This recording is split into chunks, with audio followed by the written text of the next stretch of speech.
You're gonna get Yeah, us hey, kicked got off? the Explorers tomorrow night. What can we expect? What are we going to see up in Philly?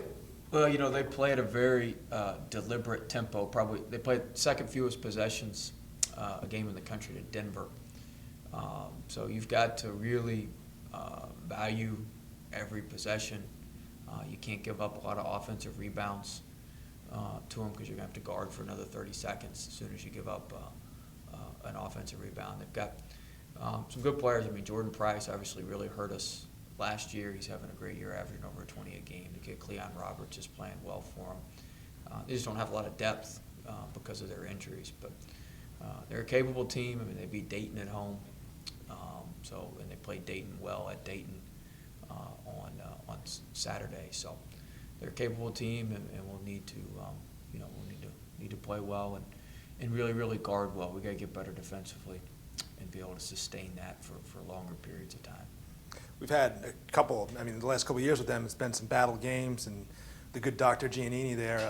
Have we had the guys talk to some of the younger guys about going up there and some of the tough games we've had with them throughout the years? I talked a little bit about it yesterday, and we'll visit it more. But really, last year we got beat by 30 at Davidson, and this year we didn't. So that doesn't have a whole lot of bearing on what happens.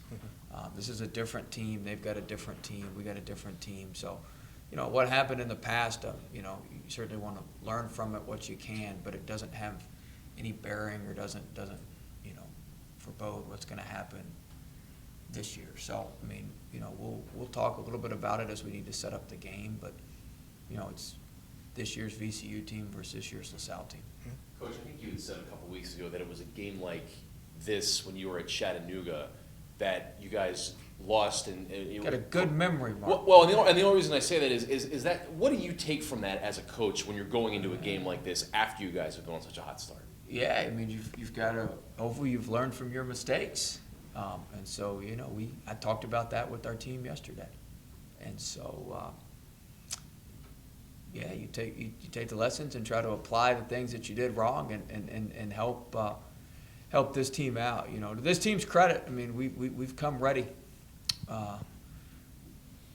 Every game in conference, we've been ready to go, and we had a very good day of practice yesterday.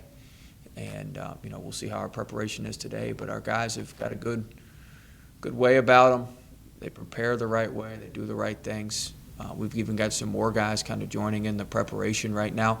Some more guys have seen what maybe's happened with Jaquan and Mel and Mo a little bit with their preparation. And I got two guys who want to watch film with me now. So that's a good thing. You got more guys kind of joining the party, and hopefully that can help us continue to improve and get some of these other guys playing at a higher level as well. Coach, you mentioned the defense. What's your diagnosis of how, what's going on? Well, I just don't think we sustain it very well. I think, we obviously started the game off well against Davidson, but then as the game wears on or as the game goes on, we haven't had the mental toughness. I think we're physically pretty tough, and we have some resiliency, and we're mentally pretty tough too. But we haven't had the mental toughness. We get away from what we do. We gave up 4 of Davidson's threes were just total errors on our part that were very, very preventable and allowed them to get within 2. So, you don't want to have to. It was a great response and great run. We got some toughness to us, and that was awesome to see. But you don't want to get it to that point. And so we've got to be able to sustain our defense for longer periods of time. And there's going to be games. Let's call it what it is. Our offense is humming right now. People are.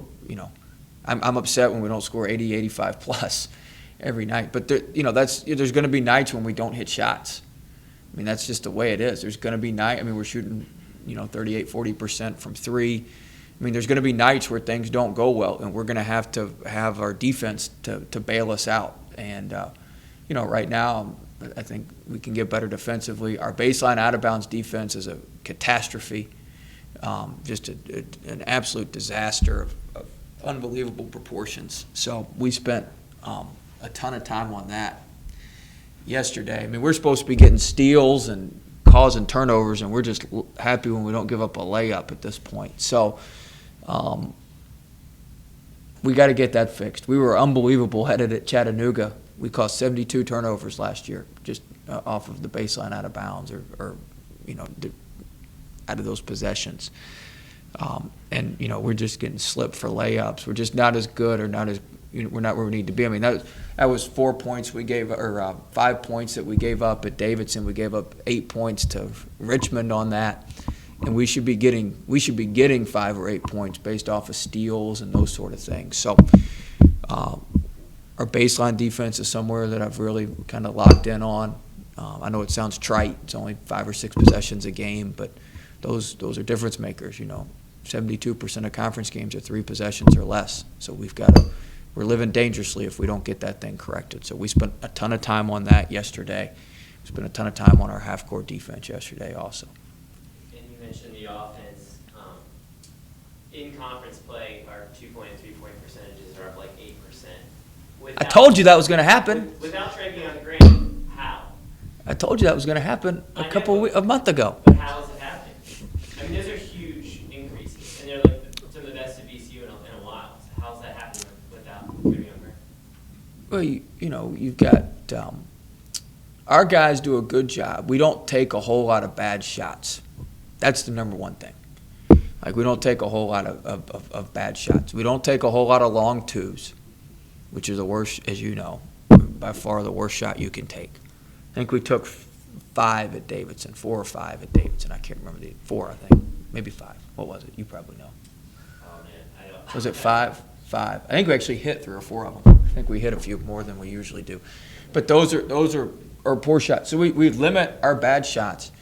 We move the ball side to side very well. And, we give all it is you got to give the defense a chance to mess up. And you don't want to try to score against their set defense. You want to get them scrambling, get them moving. And our guys do a good job of moving the defense. And defenses have to make a choice. And we've got a point guard who's making really, really good reads right now. If you help up, we dump it down. If you help in, we kick it out to an open 3-point shooter. If you don't help at all, we lay it in. I mean, it's what we're doing is not rocket science. We're just the guys execute it. They read it well. We put teams in tough situations. We changed up some things with Davidson, and we had Mel handing off to Jaquan, and Jaquan coming off a ball screen with Mel shaking up on the backside. So you either had to chop down with Mel's man, and if you did that, we'd throw it back to Mel for 3. If you didn't chop down with Mel's man, you either had Mo wide open for a dunk, which you got 2 or 3 times, or you had to help with Tillman's man on Mo, and then you could dump it to Tillman for a dunk. Or if you didn't help with anybody, Jaquan just drove it in and laid it in. So, I mean, our guys do a good job of putting people in tough situations. And, at the end of the day, we've got pretty good offensive players. I mean, every game's different. That game, it was a manipulation of that. At the end of the day, at some of the other games, we just get people to switch on to us, and then our players can blow by their players. When you got, guys that can do that, that's pretty good. I mean, I tell our guys sometimes, my job's done once I get it to this point. At this point, recruiting's got to take over. You've got to be better than the guy in front of you. I can only manipulate the matchup, then it's on you. And, our guys are taking advantage of that. And Mo having a presence down there has helped us also. What's the best way to try to speed up a team that's as deliberate as LaSalle? Is that with a breath? I mean, there's multiple ways to speed them up. They're gonna just dribble the ball out there until about 12, 15 seconds on the shot clock, then they'll run one of their sets. They shoot a ton of threes. 46% of their field goal attempts in the league are threes. So, I mean, we'll kind of, shuck and jive with them a little bit. Sometimes we'll go out there. Sometimes we'll lay back. I mean, we'll throw some different defenses at them. Maybe a couple of things we haven't done yet. That we've been working on. We may toss those out there, and we're half court pressure oriented team. So we're just not going to let them sit out there and dribble the ball. And we're gonna try to dictate the action as much as we can. When your guys are facing a guy like Price, is there a danger in putting too much focus on him and opening up opportunities for other guys? Yeah, I mean, the kid Cleon Roberts can really shoot it from 3. He's a good playmaker. He was a transfer from Georgia Southern. He's an older kid, good player. He was at Georgia Southern a couple years ago. So I mean, he's they've got some other good players. The kid Tony Washington can score it in the post. He's done a nice job for him at times. So yeah, there's some danger in locking in on one guy, but we kind of know what the numbers say about their teams. We knew we could kind of let Gibbs go off if we could shut down the other guys. It wouldn't be as big a deal if Gibbs got 40, or what did he get, 37? Close to 40. So some teams, you can give it up to one guy as long as you shut off the other part. Some teams you need to, really try to hone in on that one guy and try to make the other parts beat you. So every team's a little bit different in that regard. Short of winning in Brooklyn, what do you think you guys have to do to be a shoo-in for March? I addressed that a couple weeks ago. I said I think we need to win 14 or 15 league games between the regular season and the conference tournament, and I don't think that's changed. I think we need to win 14. What are we now? I mean, we've got 8, 7 or 8. So we need another 7 somewhere along the way. We need to get to. Now that's not our goal. I mean, we want to get more than that. I mean, we got 10 left. We'd like to win them all, but you got to win the next one. But we can't focus on that. I mean, our team's been good now. We focus on every day. Like, you can't worry about all the brackets and the selections and all that junk. I mean, you got to worry about every day getting better. I mean, Tim was asking me a month ago, your RPI is 118 or whatever the heck it was that day we were talking. What was it? It was 120 some odd. I think our RPI today is 32 or 33, 34. What is it? 30, somewhere in the low, huh? I think it's 32. 32. All right? That's a product of we've won. I don't think we've lost since we talked that time. But we've won. So that's what, I mean, if you win, if we keep winning, the RPI will go down or up, or however you want to look at it. It'll be in the 20s. The RPI will be good. All that other stuff will take care of itself. We just gotta keep winning. And all the other junk will take care of itself. But I said it, I think, after Cincinnati or something, when y'all were asking me what we got to do. I think we need 14 or 15. I think 15, we all feel pretty good. But we got to be good today, and then we'll try to go win tomorrow against LaSalle, and then we'll come back and recover the right way and do what we need to do Thursday. And I mean, hate to be so monotonous, but that's really what it's about. It might be the same answer to a different question, but does this streak ever take on a life of its own and just become a thing that hangs over you? No, I hadn't even talked about it. I mean, we just got to, every day you got to do the right thing. Every day you got to do the right thing. Everybody got their detail done yesterday. We'll put another deposit in the bank today. Everybody needs to do their detail today. We'll put a deposit in the bank for tomorrow. I mean, every day it's got to be, it's got to be the right stuff every day. That's all that matters. That's all that matters. In the streaks and the NCAA tournament and the whatever, I mean, we can't worry about all that. You got to batten down the hatches with your group and worry about your group and not all the periphery stuff. You gotta be getting close to being able to buy a pizza with that thing. Probably, Hank. I haven't opened the bank yet to take a look. Do you But envision a day where you will be Dr. Will Wade? no. As great as it is to play here in the Siegel Center, we've gone on the road and got some great wins. Is there a level of enjoyment for yourself and for the guys to go on the road and Yeah, it's silence fun on the crowd? road. It's fun on the road. I like the road. I think it's good. I think our guys enjoy it. We have a Mac's been with us a few times. We're pretty boring. We do the same thing every time. Chris can attest. It's just we just and we're in a good routine. So I think that's I think it's good. I think our guys enjoy it. Our fans are great on the road. The folks who come, we've had great crowd support at Davidson. They were awesome when we are on the road. But yeah, I mean, you've got to have that mentality where you enjoy going on the road. You got to get gritty. You got to get grimy.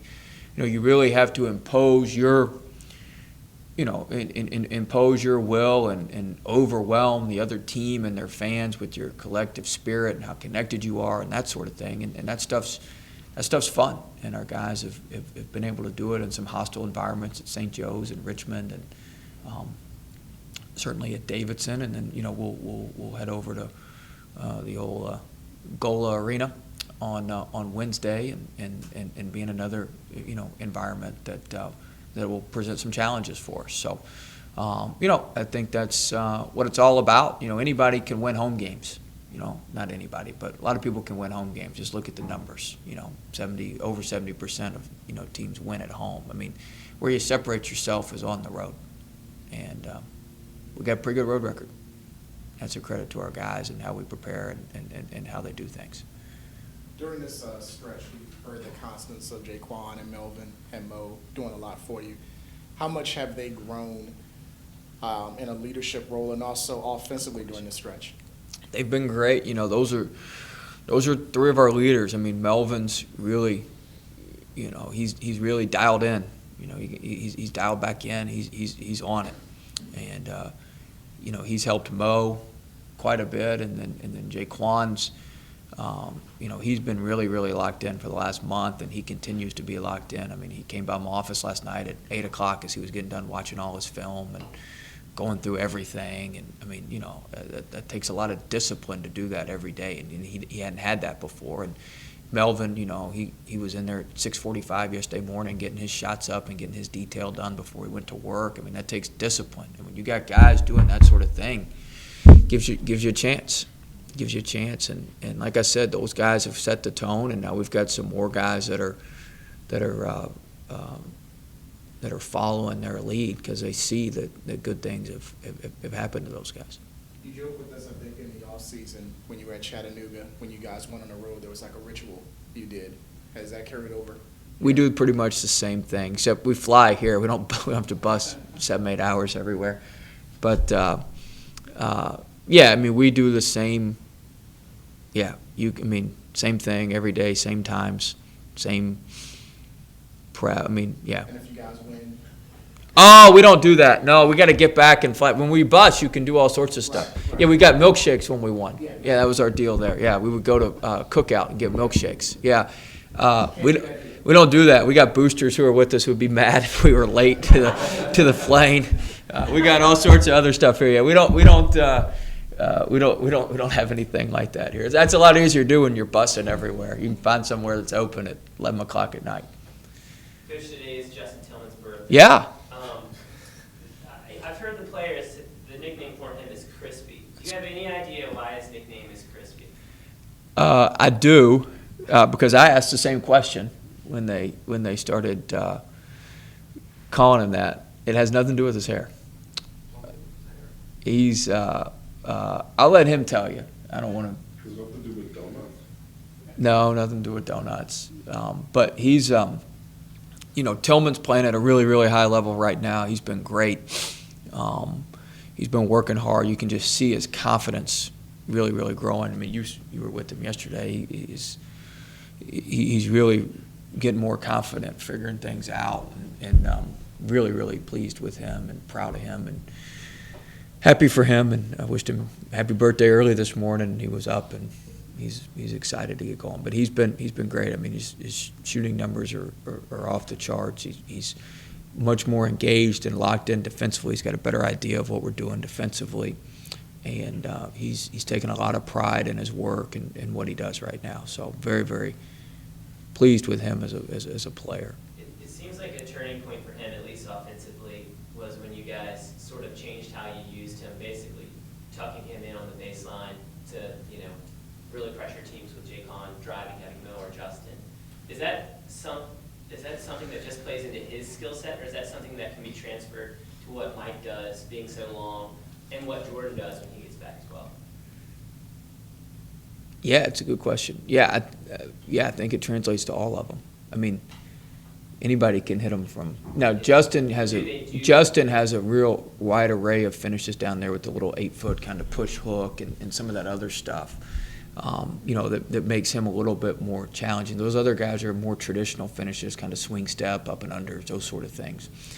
But yeah, I think it's something that can certainly translate to all those guys. I mean, we hide Mike down there too. I mean, we do the same thing with Mike that we do with Justin. So, I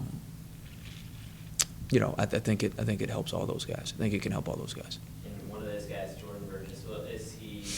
He practiced yesterday. He practiced, and he will probably be available tomorrow. I don't know for sure yet. We have to consult we guys consult the doctor before we leave today. So Eddie's got to get with the doctor one more time before we leave. But he did practice yesterday. He didn't seem to have a ton of pain or a ton of issues. I texted with him last night about 10, and he said he felt pretty good. And so, you know, I don't know. It's the doctor's call. They cleared him for practice, and he's, you know, undergone a little bit of contact in practice, not a lot. And so we'll just have to see. It's one of those deals where, you know, the quicker you bring him back, the more it can get hurt. You know, there's a little bit better chance of it dislodging again. There's certainly that chance no matter when he comes back. But he did a great job with rehab. Our trainer, athletic trainer Eddie Binion, did a tremendous job getting him back and getting him back as quickly as possible. This was on the front end of his. This is actually before the front end of his diagnosis. Wednesday would be. We were very aggressive, and Jordan did what he needed to do. So hopefully we'll have him in some capacity on Wednesday. He could certainly help us guard some of their guys, but we won't know for sure till later this afternoon. Coach, you mentioned like you like playing on the road and everything like that. Do you put more weight or stock in these road conference games? Yeah, there's no formula about winning the league where like road games are +1, home losses are -1, and then home wins are just even. If you can get to like +6 or if you can get to like +6 or +7, you're gonna be in pretty good shape. And so yeah, I mean that's an old formula. Tim Floyd and all his folks, all his coaching tree have used that for years. And so obviously you get +1 for a road win. You know, it's a huge bonus in terms of getting to where you need to be. And a road loss is just even because you're kind of that's what's expected. But I think the home teams in the Atlantic 10 are like 39-24, 40-24, something like that, and we have 4 road wins, which is 4 of the 24 road wins, which is pretty good. And you know, we got a chance. Wednesday will mark the halfway point. You know, and 5 of our first 9 will have been on the road, so we got a chance to finish that with a perfect road mark, which is tremendous. And so yeah, it's a road wins are very, very, very good, especially in league. Very, very hard to come by, and they're very, very good to get in league. You guys have 3 of the top 10 Atlantic 10 steals leaders right now, and Doug is actually tops for you guys, I think, with 2 steals per game. Is he more consistent on the defensive end, despite his offensive woes at some times? Yeah, he's been great. You know, he's playing with more discipline. He's one of those who's really kind of, you know, piped up and doing what he needs to do more. The reality is when we had Burgess, Doug could kind of do whatever he did, and if he was playing well, we could play him. If not, we could just sit him. But without Burgess, we've really, really needed him. I'd like to play him more if we could just dial back the fouling a little bit. He's dialed it back from before. He still does some, you know, it's just part of the nature, though, when you're as aggressive as he is. I mean, that steal he made where he baited Davidson at the end of the game, that was unbelievable. I mean, he acted like he was retreating back and came right back. I mean, that's just instincts and guts and toughness and being able to figure things out. So, yeah, I mean, he's a huge defensive energy guy for us, and Jaquan's done a good job in the steals department, and I think Mel's the other one, and they're all 3 doing well. So, yeah, we'd like to play Doug even more, you know, than we do.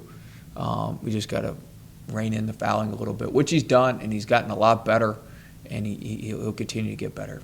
And you know, he draws the other team's toughest assignment a lot of times. He's just so quick and can keep guys in front when he's guarding the ball, which is really, really critical. To be able to pressure it and keep it in front, it's very hard to do, and he does a good job of that. Did he put that on himself more when Jordan left? Yeah, I think so. I think I mean, I told him, I said, look, man, I said, we could kind of get away with all this junk before, but at this point, we can't. Like, this has got to be disciplined, Doug. This has got to be done right. Like, this is what we got to have. And he's been really good. Been really, really good. I'm proud of him. If I'm not mistaken, he started the season with you guys in street clothes because of some behavioral issue, and now he's one of your key players. I want to know if that's like a But an overnight change and you correct it No, immediately? it's what you want. You want your guys to grow, and I think our guys have all understood a little bit better now that what it takes to win with this team. And I think they thought I was a little bit crazy earlier in the year with some of the things I told them I thought it would take to win. And I know you guys want some grand answer for why we're doing better and all that stuff. The reality is we're just doing the same stuff, but we're doing it better. And we're doing it with more attention to detail. We're doing it at a higher level. And, that's it. Jaquan's playing better. Well, he prepares better. It's not like we changed a whole lot. We changed a few things, but we didn't do some drastic overhaul. We're just doing what we're supposed to do better. One more, anybody? I got one. I got a question about Mel. It is about, you guys are doing such a good job, it seems lately, doing those discipline things. Is there ever a weird balance with a guy like Mel? He's kind of like that New York baller. He can just go off and sort of take over. And maybe something I noticed in the Davidson game, keeping him from trying to keep up with guys like, seeing Jack Gibbs go off and say, well, hey, I can go off. Keeping him within that system and not just kind of becoming superstar. Yeah, our guys, I talk about our formula all the time. They get sick of me talking about the formula. They know what it is on offense, defense, and special teams. They know what our formula is. And don't try to get it out of them. But they know what it is. And I tell guys, if you stick with our formula and stick with what we do, and they know that, they believe that now. At the beginning, they kind of thought, we'll see. Our formula's pretty good too. Well, their formula's not as good as my formula.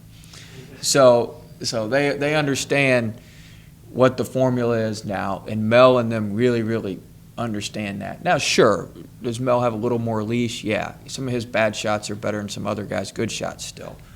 Is there a balance there? Yeah. But when times get tough or when it really matters, they know what our formula is and they're going to stick to the formula, and they know that that's going to work. And that's, at the end of the day, that's the number one thing.